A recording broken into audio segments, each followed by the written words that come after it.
try! Michael, how would you assess your side performance today? I think we showed a lot of courage, a lot of determination. We stayed in the game against a fair bit of adversity, and then when the moments came for us to really get back in the game, put pressure on England, we made some mistakes and released that pressure, and they were able to capitalise on some of those errors. Is it fair to say you didn't get the rub of the green on some occasions? Maybe you bounced the ball and... Like I said, we had opportunities, you know, and they're the things that are in our control, those opportunities, you know, no matter what the conditions. But we're doing everything we can to become a team and a nation plays rugby no excuses, you know, so we can let that echo down through all of our footy. So we had opportunities to get ourselves back in that game, and we didn't. We tried to play out of it at the end, made a few errors again, and that allowed the score to go where it went. Of those three marginal TMO calls, which one or which two of the three were particularly frustrating? I don't know. I'm not really ranking them, you know what I mean? It's not the Academy Awards. Mate, I don't know. I suppose not sure who the TMO was. Probably should have found out his name, but it's interesting that on the images, I'm just not sure about the process, about how many replays for one incident and how many replays for another, I suppose. So, I don't know. He probably just makes his own mind up, whatever he wants.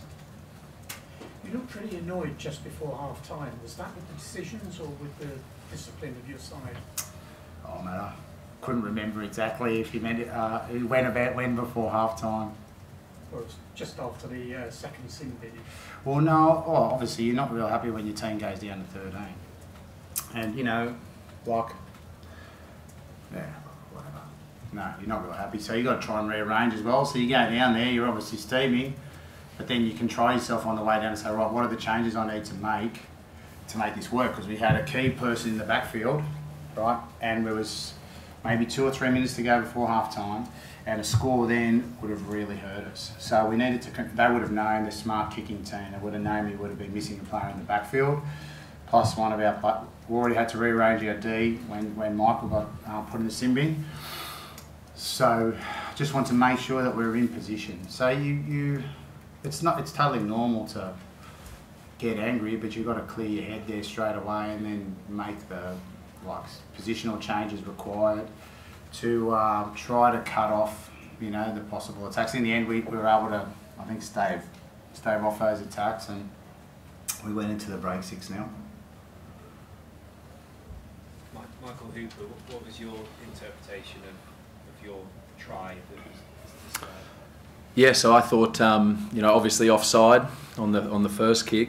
Well, not offside. I was in front of the kicker.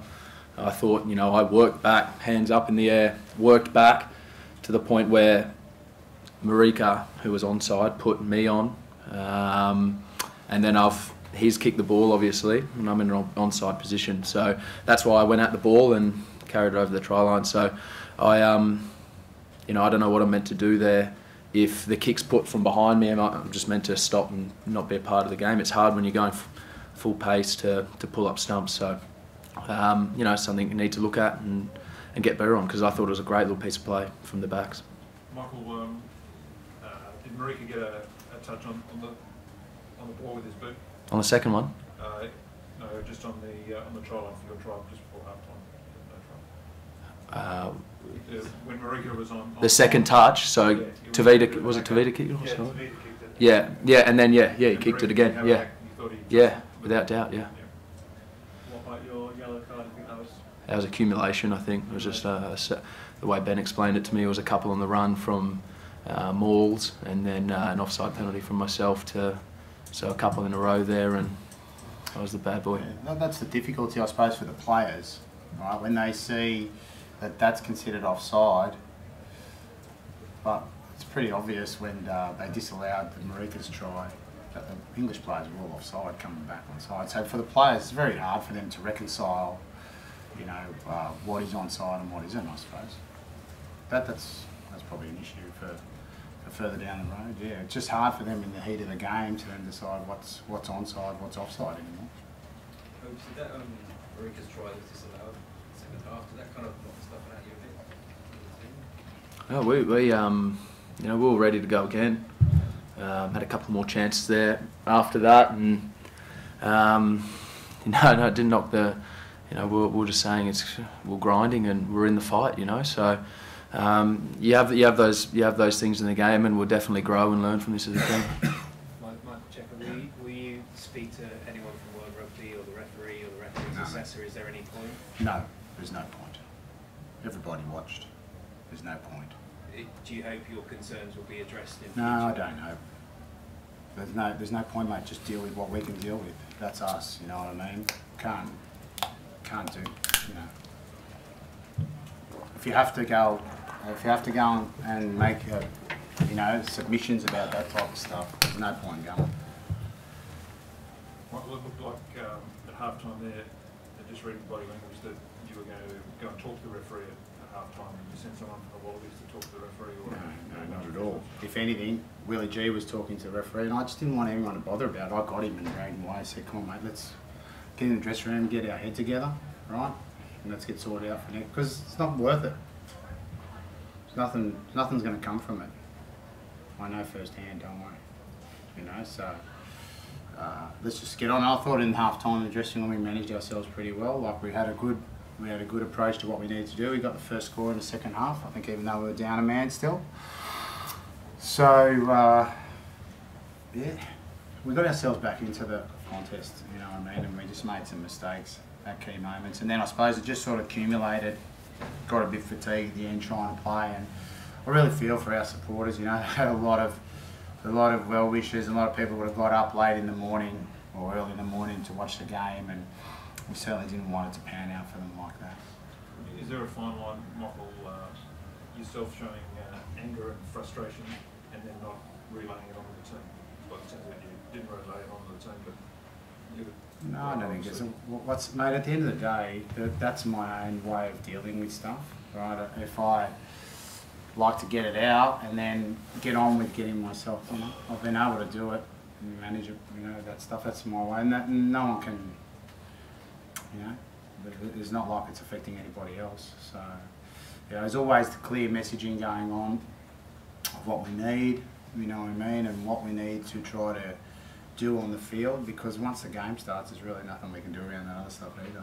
But no, I would say, if anything, at halftime we're relatively calm as an outfit. You know, even though considering we were down to 13 men, I thought we were pretty good. Michael, when you were coming down in the second half, down towards the field, were there words exchanged with a fan? It seems like. No, mate. There's no. I don't know what was this. What rugby's become to? Are we just looking for all of that? Is that really what it is? No, mate, nothing's talking to... No, there's plenty of fans giving me a gobful, I can assure you, yeah? And not nice, not pleasant, right? There's plenty of those, but that's the way it goes, mate. When you put your, that's what happens, you know? I know I'm going to walk down the stairs to say something that you're going to cop abuse, but that's the way she rolls. And the reason you go downstairs is because some of these messages, right, that I've got to give around rearranging players, so there's a lot of that going on, right? I needed to give to Nathan directly so he could make those calls, so, you know, make them happen. So, you know, that's the only thing that's important in the game, is getting the on-field situation right from our point of view.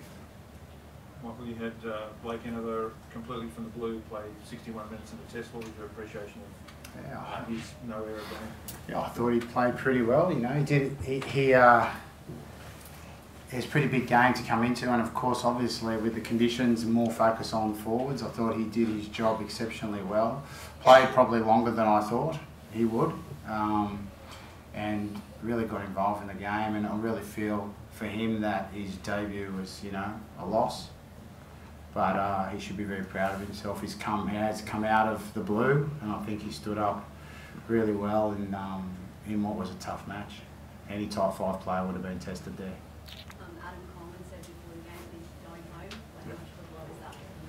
Oh, look, that's that's obviously a blow with him going home. But we gave him every chance to play.